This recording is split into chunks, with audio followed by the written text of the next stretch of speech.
Esta conferencia comenzará a grabarse. Since that they are changing the program every day.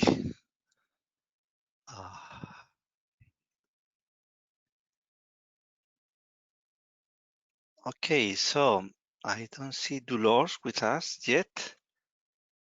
Let me check. No, for now we don't have Dolores with us.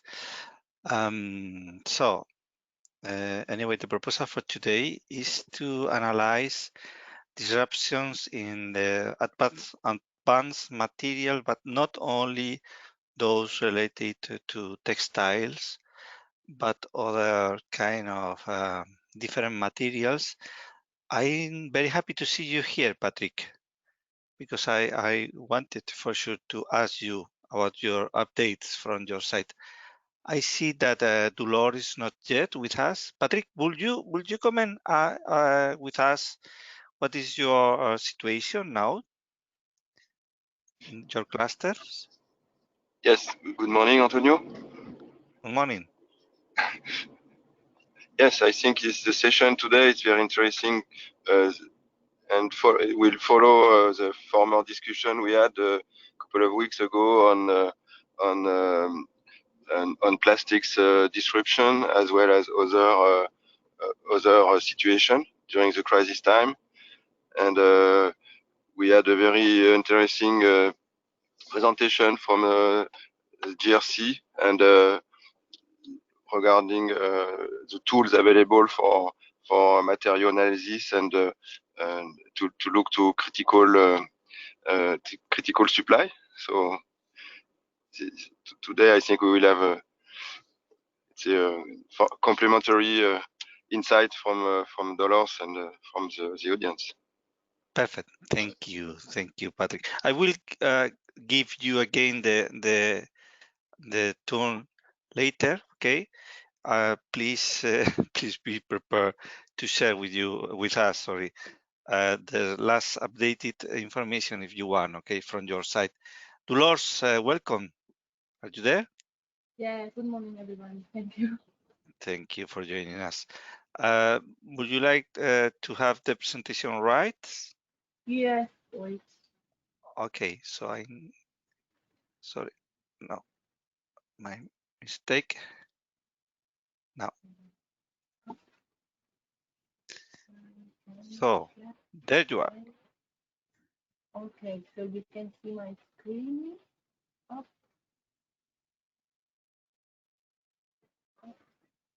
Up.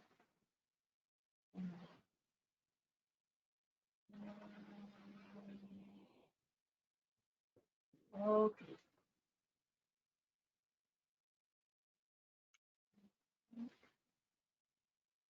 Okay. Perfect. Okay, good. Just I start? Yes, please, go on. Okay. So good morning, everyone. Thank you, Antonio, for inviting me again. The sound, Dolores, the sound is not very good. It's probably good enough, but if you can improve it. Hi, now it's better? We will check. Try, please. Sorry. Okay, sorry. I will try to do it louder. So good morning, everyone. Thank you, Antonio, to invite me again in your session. I just want to present to you some disruptions of value chains in materials. Well, some of them do you know, but I include some thoughtful comments or reflections we can do after we can say the more critical situation of the COVID-19 crisis.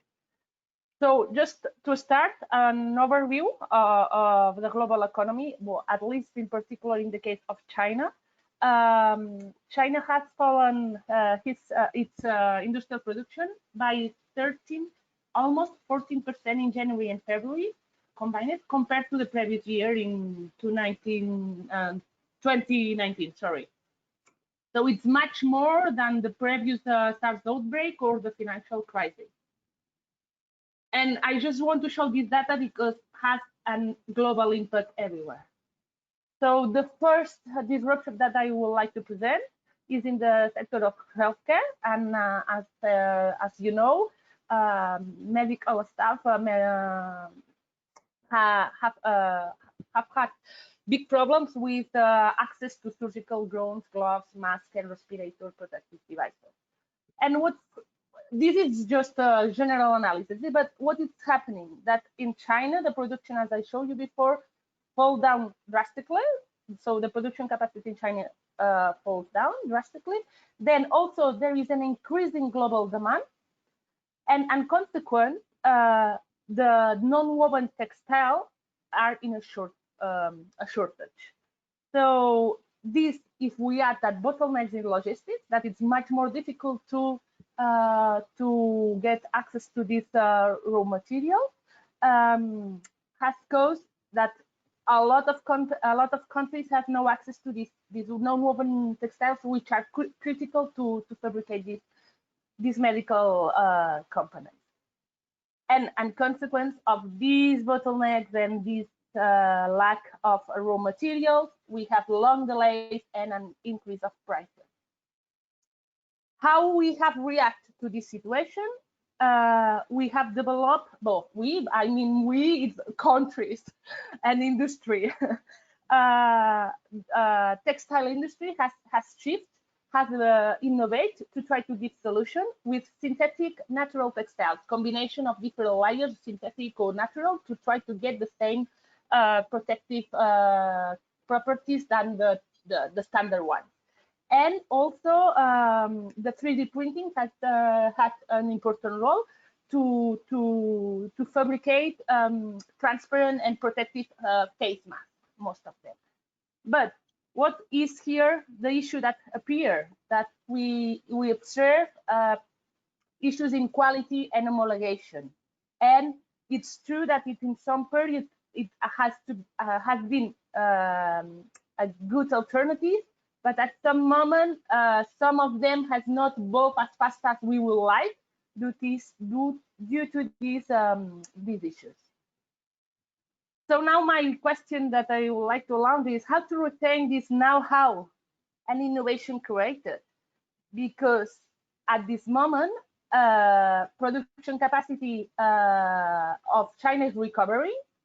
So this means that recovering this production, also the demand is still high, but there is no lack more of non-woven textiles and neither of the logistics. So the prices are standard now again and on time.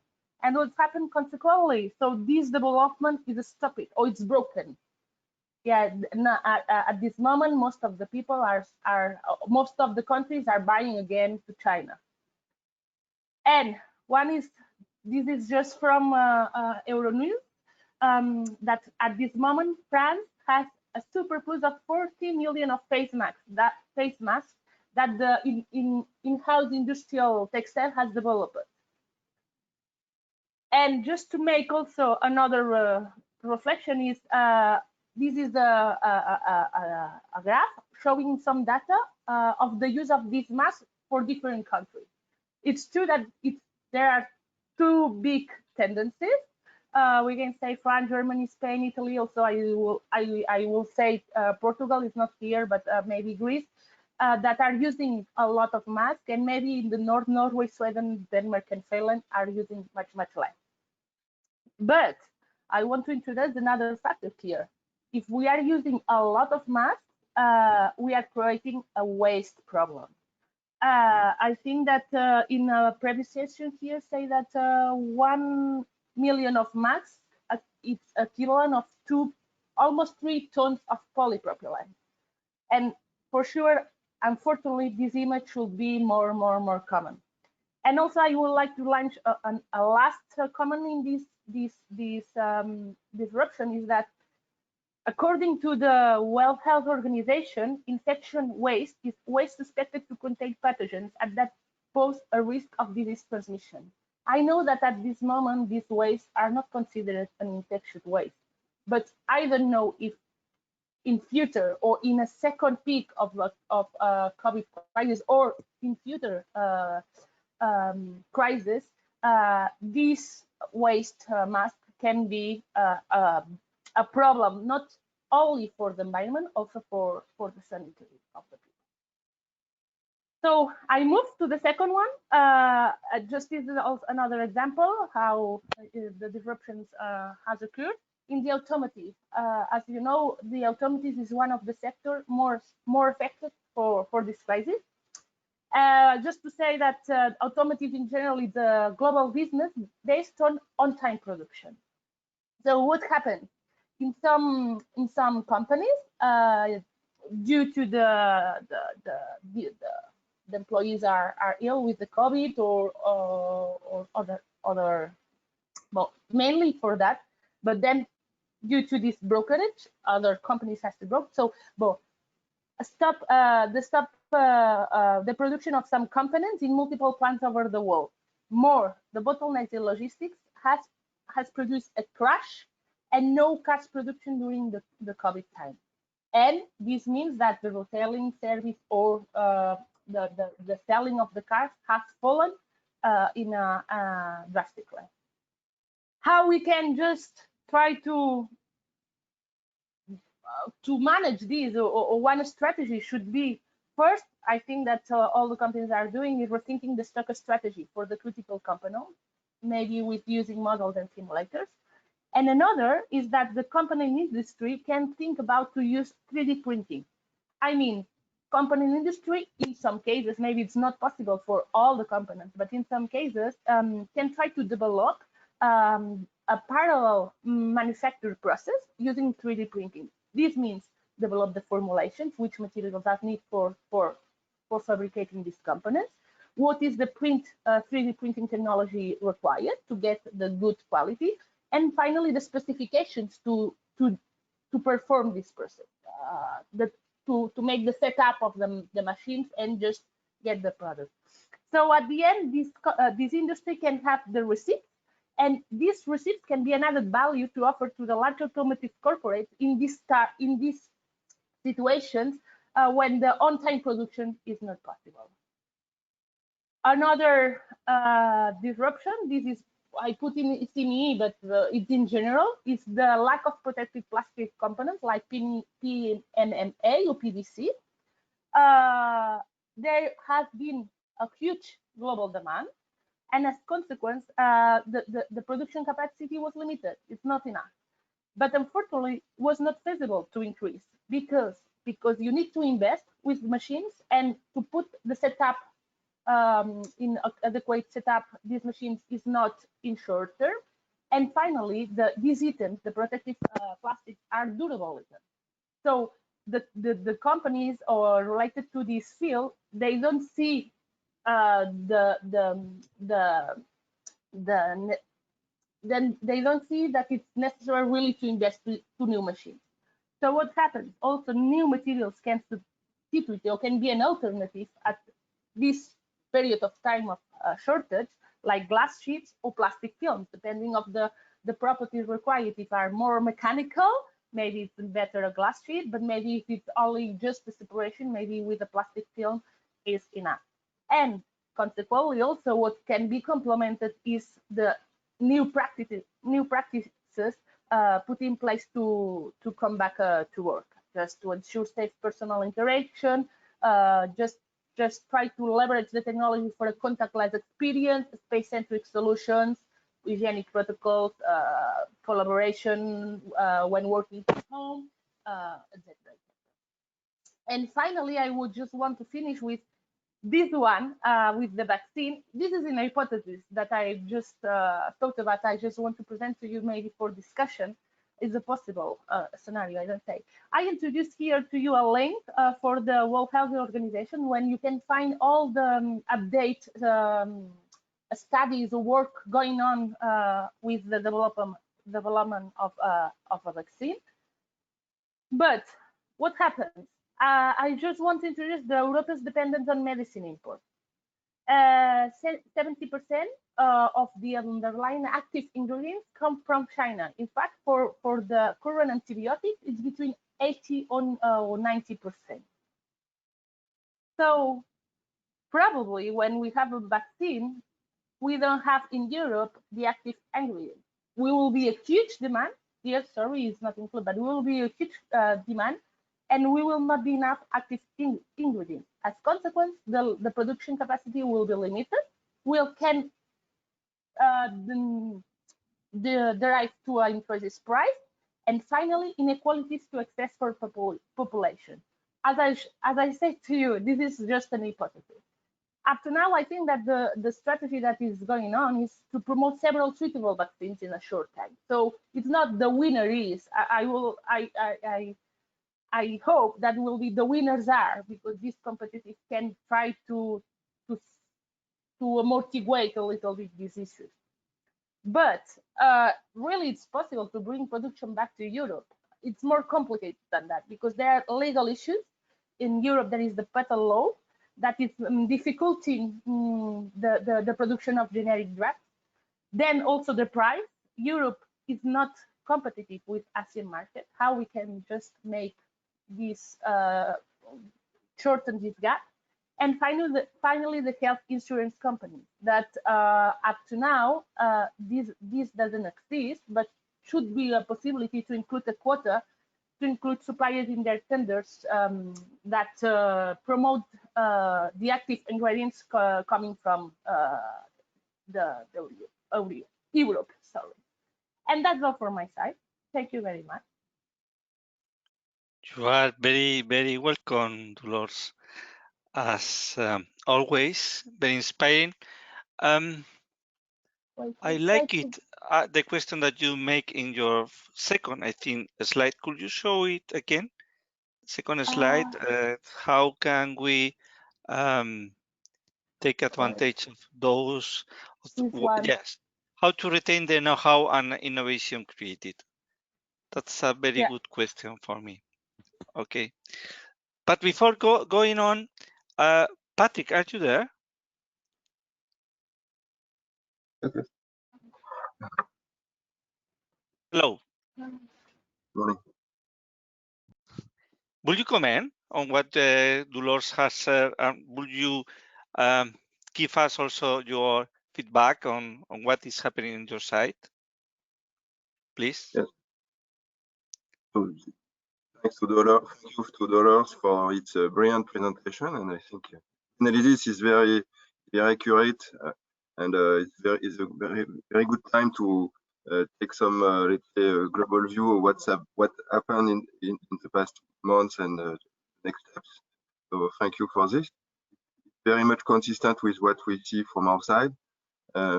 As Dolores said, logistics has been for a couple of time for many businesses and applications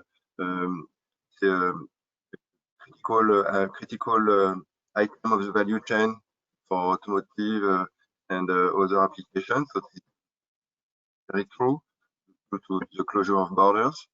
And I think what we discussed last time in the supervisory session is the next step is really to rethink the value chain, and it said during the presentation how to let's say rebuild value chain with let's say European relocation of production, and for this topic we are dealing with economic issues and sharing of value. So this depends on the market, but so it's very clear in the presentation of Dolores. And organic technology, I think also it was said that the crisis pointed out the value of not new technology, but it's alternative technology like 3D printing, and for let's say emergency dealing with emergency situation, but it could be maybe a more mid-term, long-term perspective for actually with the rebuilding of the value chain. No further comment from my side. No, perfect. Thank you, Patrick. Very well. I don't know. Good morning, Manuel. Are you there? Manuel Miranda. Good morning, Antonio. Would you share with us some of your ideas, or Yes, of course. First, I would like to thank you for all the effort you have been putting these last months publicly, since I did it privately to you. I come from an old industry, let's say. So it's more related with basic or heavy industry. So I am a bit surprised when you talk about 3D printing as maybe a solution for the automotive industry, because the amount of material you need for the production of, they say, the steel sheet of for a car just makes it impossible to make through 3D printing. So I think sometimes in Europe we are a bit naive as placing our hopes in new technologies, while the Chinese are a bit more realistic. To give you an example, when I completed my degree, I am a metallurgist. Spain was producing 50 million tons of steel in '88. China was producing almost the same. Nowadays, Spain produces 30 million tons of steel and China almost 700 million. Maybe we lost track somewhere. The other question is the basic raw materials, let's say mineral materials, which you need to produce high temperature materials, which make the lining of furnaces and everything that you need to produce steel. It's the same for aluminum or for any other metal. Most of this production is nowadays taken from mine in, let's say, South America or maybe Africa. And these countries are going to be the worst hit by COVID-19. So we will certainly have disruptions in the supply chain. And I think we are not taking into account these subjects. I mean, the Americans, even probably still the Russians, certainly the Chinese, will have a strategic stocks of these raw materials. To my understanding, we don't have any. So all in all, I am pretty frightened of the prospects as to what is going to happen in Europe, because also we are not taking into account that we are placing too much regulation to have new mining sites and open new processes. And maybe it's about time to think about these things. So that's my pessimistic view, but maybe realistic. Thank you. I would like to hear from the others. So Manuel, just to clarify, you think that we are going to be hit again by problems into supply chain of metals as acero? You mean? Probably because we are doing exactly the same as we did with pharmaceuticals. In the end, we are giving all our production to China, maybe the Far East. Certainly the European Commission has refused to put any taxes on those imports coming from companies, from countries where they don't have the same requisites that we are placing onto ourselves. Thank you. And are you aware of current, at this moment, this precise moment, of some disruptions that are still running in your industry? Well, apparently there are going to be problems with certain raw materials that are coming from South America. For instance, Peru. Peru is being hardly hit by COVID-19, and also South Africa. So at some point, we will certainly have problems with those raw materials. What kind of raw materials, please? Could you name them? Basically, they are, let's say, bauxite, for instance, that is already in the list of critical raw materials of the European Union. But there are some others. Even graphite at some point will be a problem, and graphite is everywhere. Thank you. Thank you very much, Manuel. Okay.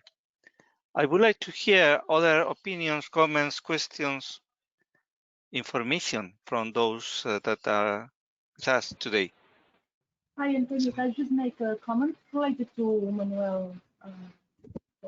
I completely agree with you, Manuel. I think that 3D printing will not be we can say, the salvation of everything. For sure, we have a strong dependence of raw materials in South America and Africa, and the production also in China.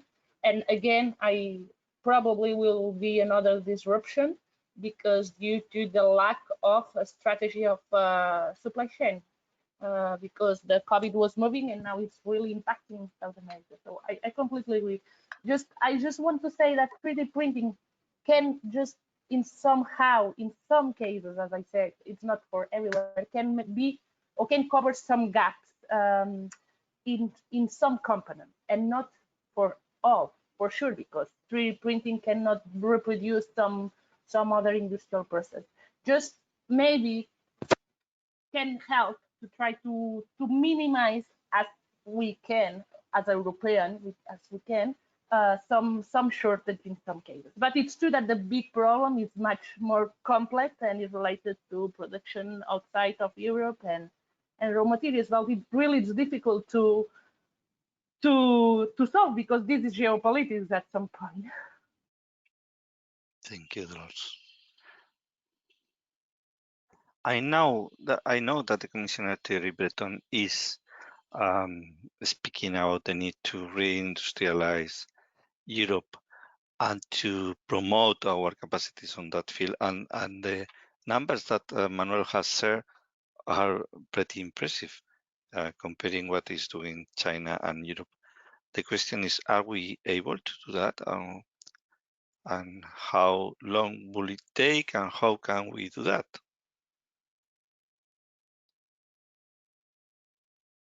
Yeah, I'm sure we can. It's a question of organizing ourselves and setting right priorities. Antonio, can I make a question to Dolores, very quick? Dolores, one of the most important measures to ensure that the supply chains can work better within this crisis is the sharing of information, the sharing of knowledge, the sharing of data. How do you see from your experience that there is the possibility of sharing better information in terms of the different value chains?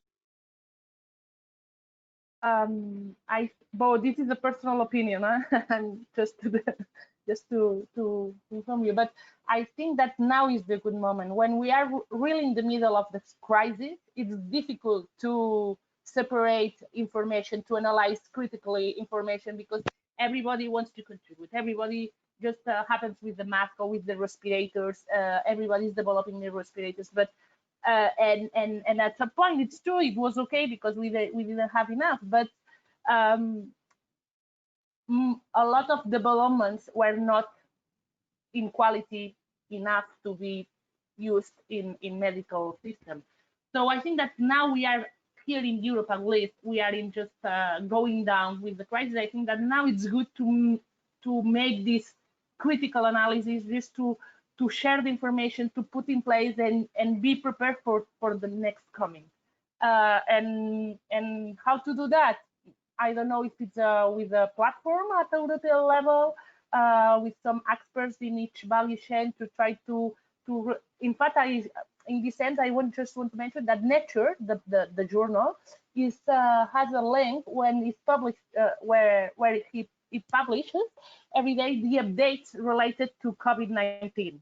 So maybe just make teams to try to discard or identify what are the innovations that at the end giving a plus for the enterprises, because everybody has innovation, but not everything is enough to be useful. So I think that now is a good moment to try to do that, not during the crisis where the emergency is really just to save lives for just 5 minutes ago.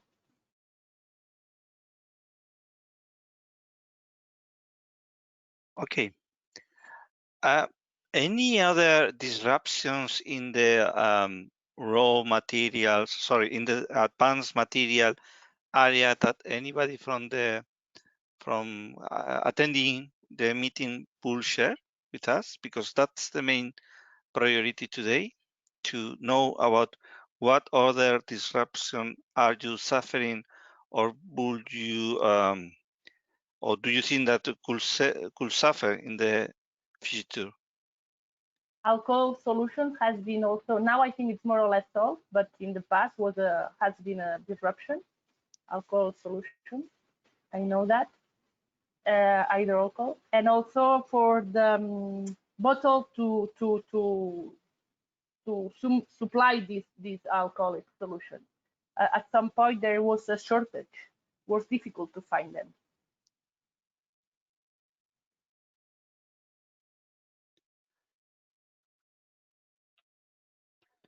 Dolores, while we were immersed in the crisis, there were some advances on advanced textiles that were alternatives, as you say, to the one that were at that moment used by the medical staff.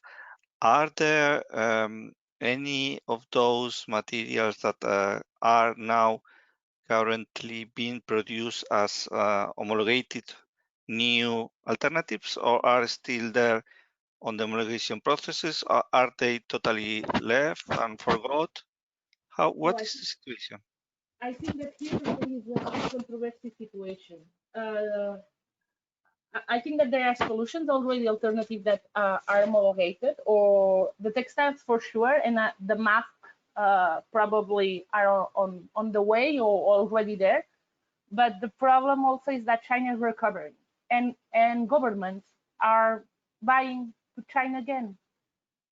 So how you can encourage again the industry, the European industry, to continue producing or developing if at the end you are, as a government, discarding this solution? It's complicated. At some point, I think that now is not more technological, it's more political, maybe. I don't know what strategic. Yeah. Patrick, what do you think about that? Yeah.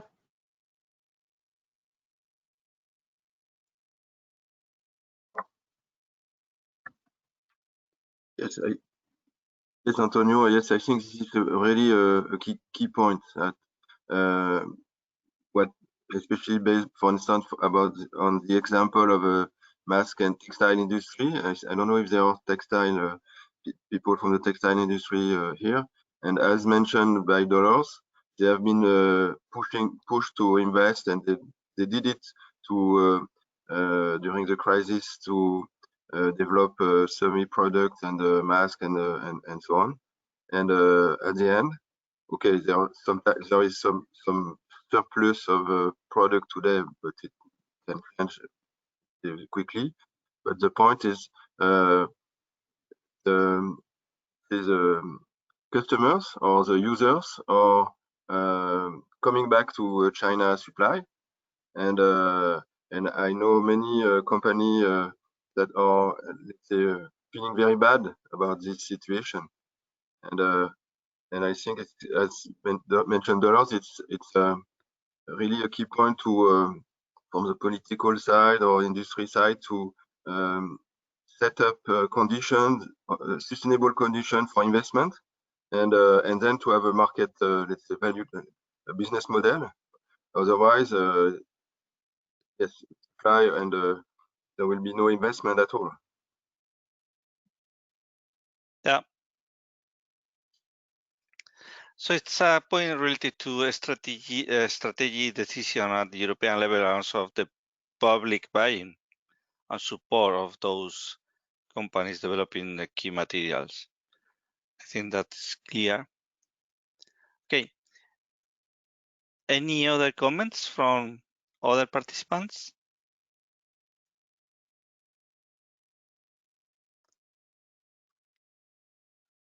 I really would like to hear new voices. Okay.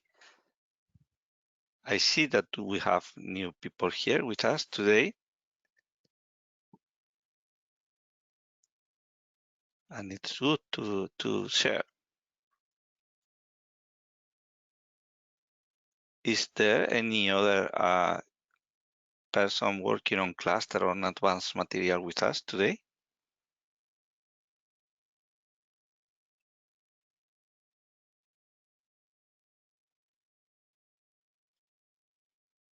If not, okay, I'm sharing the screen, the presentation.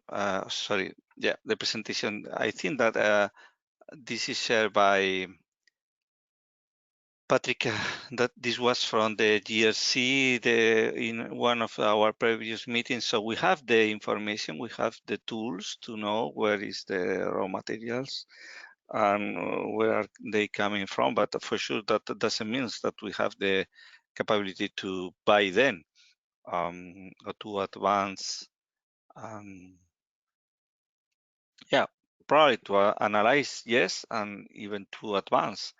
But we need the direct input from those companies working with those materials, and that's very important to include.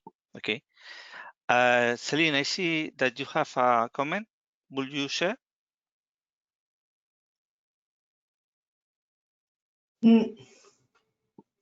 Yeah. Celine? Hello. Yeah. I think that the question, as Dolores says, it is a political question, but also economic, of course, because if we want to rebuild European value chain on raw materials, we need to make them competitive. It's very important because anyway, if it's not competitive, we cannot develop it. But also we need to make them green. We saw the question of rare rocks for the batteries.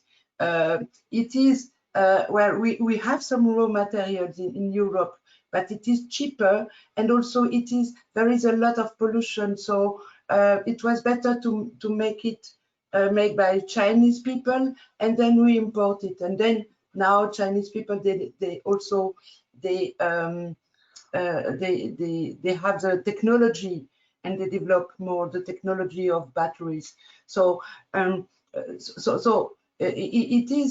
is also a question of of systemic vision of what we want. And if we want really to redevelop this value chain, I think that we need to put in place politics of taxes, but with some criteria of pollution and so on. Because regarding the pollution, for example, if we manage it, it is more expensive to make extraction of these rare rocks without pollution, but it's better for the Green Deal. So we need to integrate that in the calculation. And Europe, as a leader, and as Europe wants to really develop this issue, could develop a real politic on that. But it's not so easy, yeah, I suppose. But I think that it's important to integrate competitiveness and pollution in order to see how to develop a balance and to manage to develop something competitive in terms of also ecology. Yeah, but really, that's a key point. If we want to make everything greener, the cost probably will rise, okay, or not. Yeah. It depends. But at the first step, yeah, sure. Yes, but if we tax, for example, if we know that the same material is very polluting in China, Europe could decide, okay, we will put a tax of pollution on that. But and to so, me, that is... I can give you an example. Silicon carbide, which is a material which is high conductivity and is, let's say, an advanced material, so to speak. because it's been made in Europe for many years. This is a process known since the 19th century. And I can assure you that the Chinese are doing it the same way as they did it in the 19th century. And it's polluting, but it's polluting in China and it's polluting in Europe. And we are relinquishing the capacity of making it ourselves. And the situation is such that once we fully rely on the Chinese, they keep increasing the prices. They did the same with magnesia. And now we cannot compete with them. And even more, I would tell you that we have lost the knowledge, because we are always going back to creating knowledge. But it's not a question so much of creating, it's that we are losing it. Mm-hmm. Sometimes the Chinese are making patents on things that were already patented and the patents ran off in Europe. So we have to be realistic. We have to be clever in some sense. I fully agree that the other way is taxation, but we don't have the knowledge within the European Commission. Sometimes I had meetings in Brussels, and they were attended by people from the European Commission that did not have the knowledge, the technical knowledge on these advanced materials and how they are really produced. So it's difficult that they are going to tax anything that they really don't know fully. I'm talking to you about this must have been, let's say, 15 years ago, and we're talking already about this raw material initiative. So once you lose the production, you lose the knowledge. And sometimes I think I have the impression that we are reinventing the wheel, because it's something that it was well known before. I have a question for you, Manuel. I completely agree. And my question is, okay, if we keep the knowledge and we try to be competitive, there is something that we need to lose. I mean, this is not for free.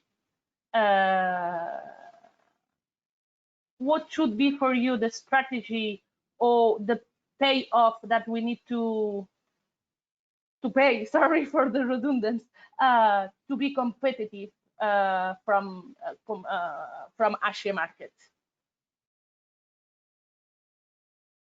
I think we are competitive. It is a question of a strategic thinking or planning. Or since I studied for a while in England, I tend to be a bit more liberal, in the sense that you cannot plan everything, and we are relying everything on central planning, and we are becoming, let's say, a kind of Soviet Union.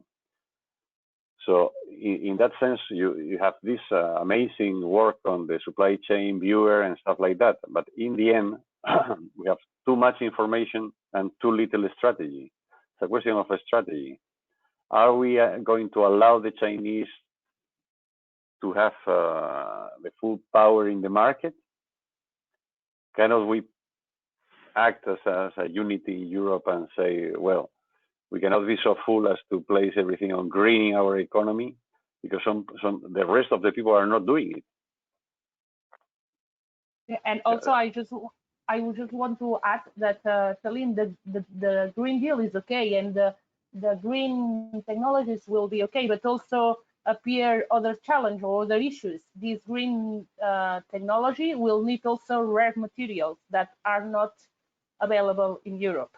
So it's quite complicated, but I think that it's true that it's necessary strategic view and also maybe strategic agreements, maybe with China, I don't know.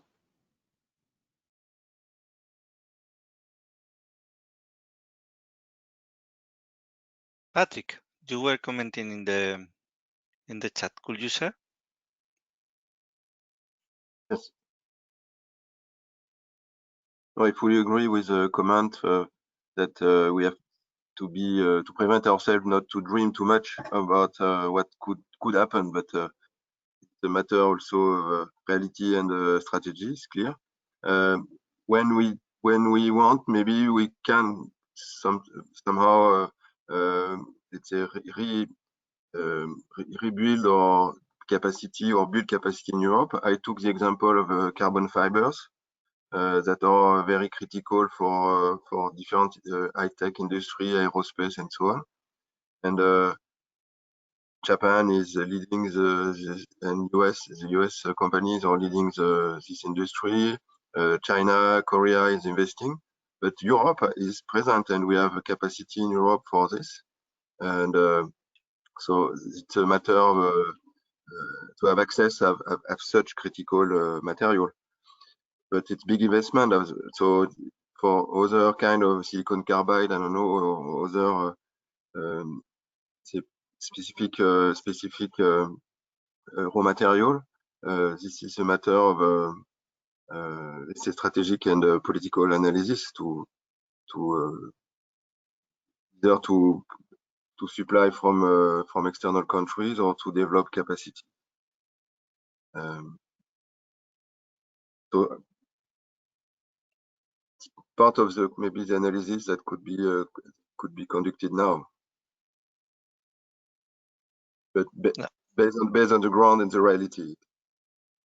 Now it's a good moment to think about that. Okay, it's clear that at least the new commission wants to reevaluate those priorities.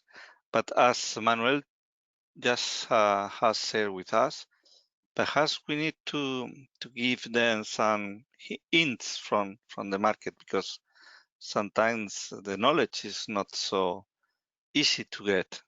Okay, especially that high level expertise on every field. Okay. And so I have a question for the audience, because these days that also I'm talking with some SME companies related to new projects, innovation projects related to materials. And I'm just asking them, okay, how we can try to make a patent pool in order to get a patent in collaboration with other companies and whatever. And they say, oh, no, I cannot patent. This is related. It's not directly related, but it's related how the knowledge and the competitiveness in Europe, because we have a lot of SMEs, but they are afraid, or they feel unprotected to patent, because if you patent, you open your knowledge, but okay, theoretically you will get some recompensation or some royalties, but you need a huge cabinet of legal people to control who is using your patent. And SME has no capacity to really control over the world who is using this technology. So at the end they will say, okay, I don't patent.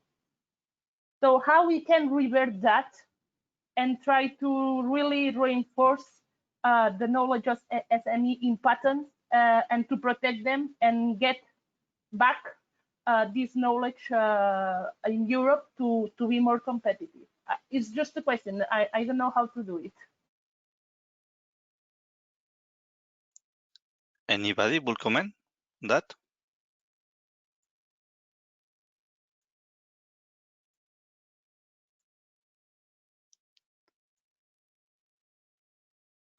I'm sure that the IP office, European IP office, will be glad to share their view. Okay, we could let that question as an open one for now, and return to it, because it's for sure very, very interesting to us. I really don't know. So maybe we need an European organization to do that, to follow all the knowledge, European patents, to protect them over the world and just coming back. I don't know. For this, maybe, Antonio, we could invite again Amaryllis, who was already once here, who is responsible for intellectual property at the Commission. And of course, she also deals with the patent questions and also the links to the European Patent Office. And so I think we could, on the basis of these questions, re-invite her. Yeah, That's perfect. Please, Hula, if you can contact her and invite, it will be wonderful. I could do that also. Yes, I have the reference. No, I can do it. Thank you, Hula. The question is very, very interesting, critical. Okay, Manuel, I know that I am asking a lot of things from you today, okay, but I think your view is quite interesting, very interesting. How can we approach this topic that we are speaking? What kind of proposal would it make sense? Practical proposals to the Commission or internal will make sense, in your opinion? Well, I'm very hard pressed to tell you what would be a reasonable proposal, just like that. Concrete actions. Concrete actions. Concrete actions, it would be to use more the clusters, honestly speaking, because the clusters, after all, have direct contact with the companies, and everything I'm sharing with you is through the knowledge of the companies, direct knowledge of the companies. So it's impossible to gather all the companies, but maybe it is possible to gather a good representation of the clusters. That's, after all, is what you are doing with these meetings. That would be one of the ways to do it, because sometimes we are all going back to, in a sense, Catholicism. We are just attending the Pope, which is now in Brussels. But I mean, there are many views. Even in the southern countries, we have different views. So it's just a question of being a bit more attentive to the roots. It's a question is going probably bottom up. It's a bottom up process. I am not saying that it's not also a top down approach is needed, probably to clarify what is coming from the roots. But yeah, it would be more or less like a tree. You have the roots and you have the branches, but you have to combine both. You cannot just say from the top what we should all do, and in a sense, all agree that, say, additive manufacturing is the solution, because it's certainly not. Certainly, 3D printing is just for prototyping, really, and you have to have mass production. We are too many of us just to have 3D printing. Well, that's a personal view. I'm very skeptic of this kind of fashions. Let's get more into tradition. Sorry about that. No. Why? It's important to have different views, and we are, I know, very intelligent people, and everyone is able to have their own point of view, and to cross different views, for sure. In our experiences, 3D printing has been key for the first week of the fight against coronavirus. As you said, it's wonderful for prototyping or for small quantities of production, and could be very, very helpful. And for me, it's very clear, but that doesn't mean that it's the solution for the mass production of anything, near anything. I think that everyone is aware of that. It doesn't mean that we should, in my opinion, promote the use of 3D printing, because it will help our. It's like the telework, something that was there is there, okay, but until the moment that we just needed or decided to use it in a really intensive way, we are not aware of all the advantages. And so for me, 3D printing is clearly one key technology for the future. Doesn't mean that there are others, as you say, that are more critical and that are perfect, or the best one that we have for the big mass of production or needs that we have at the European level. So this I think that we are able to distinguish between that perspectives. But probably what we need, sorry, Manuel, is to be more aware, because it's true that we sometimes go to those fashion technologies, new technologies, and forget the old ones. Sorry, Manuel. Also, talking about the greening of the economy, which I fully agree, but you cannot always be the first to do things. And the other question is this limit we place ourselves in Europe of the investment or public investment, that we cannot really compete with Asia. For instance, Taiwan. Taiwan was taking technology in the past from Europe in silicon carbide, because you can also make silicon carbide fibers, the same as you do carbon fibers. And they decide to make a big investment, and there is nobody there to tell them that they cannot do it. So sometimes we are giving away money to people, as we say here in Spain, nobody should be left behind, but always there should be some people ahead in the sense of leading.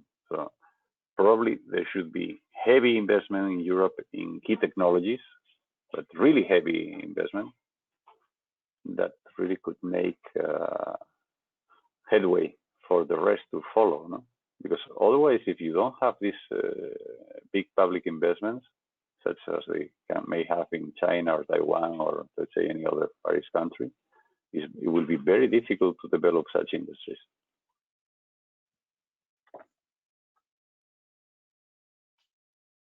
Would you give us an example? Well, an example is silicon wafers or whatever like that, microelectronics.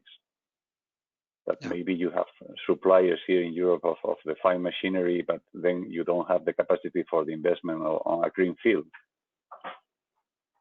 And maybe that cannot be said in Europe. I don't know. I am being politically incorrect. Perfect. Thank you. Thank you. And we are near the time to close the session. Any last remark, comment, question from anybody?